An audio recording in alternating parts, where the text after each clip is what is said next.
ഇത് മാമ്പഴം chia seed pudding. Chia സീഡും ഓട്സും ഒക്കെ ചേർത്തതുകൊണ്ട് ഇത് ഹെൽത്തിയുമാണ്, അതുപോലെ ടേസ്റ്റിയുമാണ്. ഈ മാമ്പഴക്കാലത്ത് ഇതുപോലെ പുഡിങ് ഉണ്ടാക്കി എല്ലാവർക്കും കൊടുത്താൽ എല്ലാവരും കഴിക്കും. ഒരു ഗസ്റ്റ് വന്നാലും നമുക്ക് കൊടുക്കാൻ പറ്റിയ നല്ല ഹെൽത്തിയായ ഒരു പുഡിങ്ങാണ്. ഹായ്, എല്ലാവർക്കും നമസ്കാരം.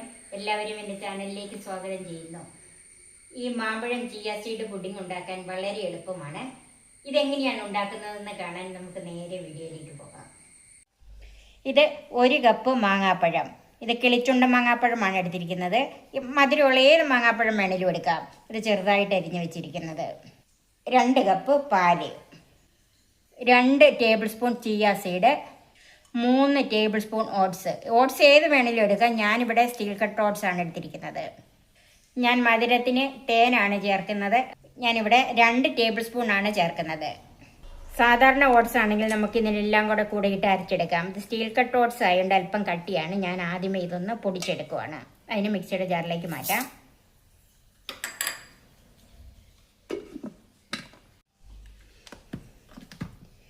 അപ്പം ഈ ഓട്സ് ഒന്ന് പൊടിച്ചെടുത്തിട്ടുണ്ട്. ഇനി അതിലേക്ക് ബാക്കി എല്ലാം കൂടെ ചേർത്തൊന്ന് അരച്ചെടുക്കാം. ഇതിലേക്ക് മാങ്കോ ചേർക്കാം. ഇനി ഇതിലേക്ക് പാല് ചേർക്കാം.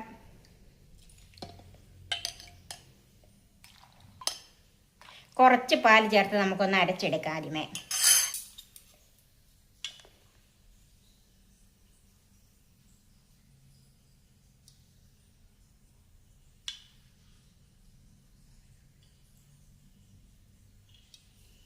രണ്ട് ടേബിൾ സ്പൂൺ തേൻ ചേർത്തിട്ടുണ്ട്. ഇത് നമുക്കൊന്ന് അരച്ചെടുക്കാം. അപ്പം മാങ്കോയും കുറച്ച് പാലും കൂടെ ഒഴിച്ച് നന്നായിട്ടൊന്ന് അടിച്ചെടുത്തിട്ടുണ്ട്. ഇനി നമുക്ക് ബാക്കി പാലും കൂടെ ചേർക്കാം.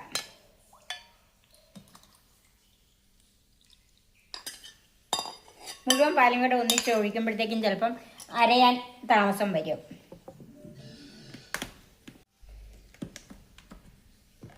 അപ്പം ബാക്കി പാലും കൂടെ ചേർത്ത് നന്നായിട്ടൊന്ന് ബ്ലെൻഡ് ചെയ്തിട്ടുണ്ട്. ഇനി നമുക്ക് ഇതൊരു പുഡിംഗ് ട്രേയിലേക്ക് ഒഴിച്ചു കൊടുക്കാം.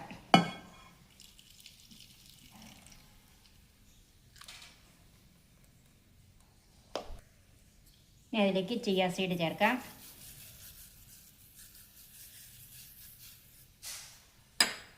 ഒന്ന് മിക്സ് ചെയ്യാം.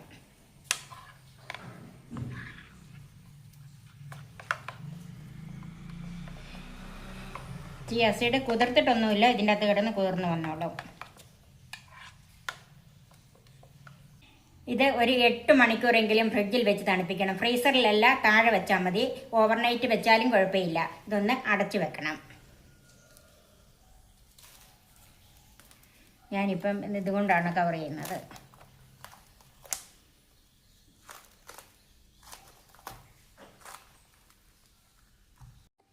ഇതിപ്പം കവർ ചെയ്തിട്ടുണ്ട്. ഇനി നമുക്ക് ഫ്രിഡ്ജിൽ വെക്കാം. ബാക്കി നാളെ കാണാം. ഓവർനൈറ്റ് ഫ്രിഡ്ജിൽ വെച്ചിരുന്ന പുഡിങ് ഒന്ന് നോക്കാം.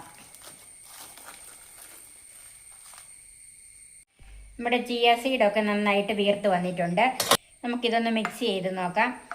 ഹെൽത്തിയായ മാമ്പഴം ചിയ സീഡ് പുഡിങ് സെർവ് ചെയ്യാൻ തയ്യാറായി.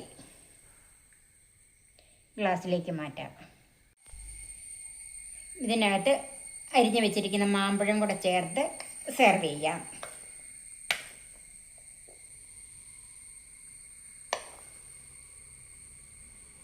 ഈ പുഡിങ് ഇതുപോലെ തന്നെ നിങ്ങളും ഉണ്ടാക്കി നോക്കണം. എല്ലാവർക്കും ഇഷ്ടപ്പെടും. ഇതിന് ഞാൻ ഗ്യാരണ്ടി. എൻ്റെ ഈ ചാനൽ സബ്സ്ക്രൈബ് ചെയ്യാനും എൻ്റെ ഫേസ്ബുക്ക് പേജ് ലൈക്ക് ചെയ്യാനും ഷെയർ ചെയ്യാനും കമൻറ്റ്സ് അറിയിക്കാനും മറക്കരുത്. പുതിയ വിഭവങ്ങളുമായി നമുക്ക് വീണ്ടും കാണാം. ഞാൻ സോഫി കുര്യാക്കോസ്.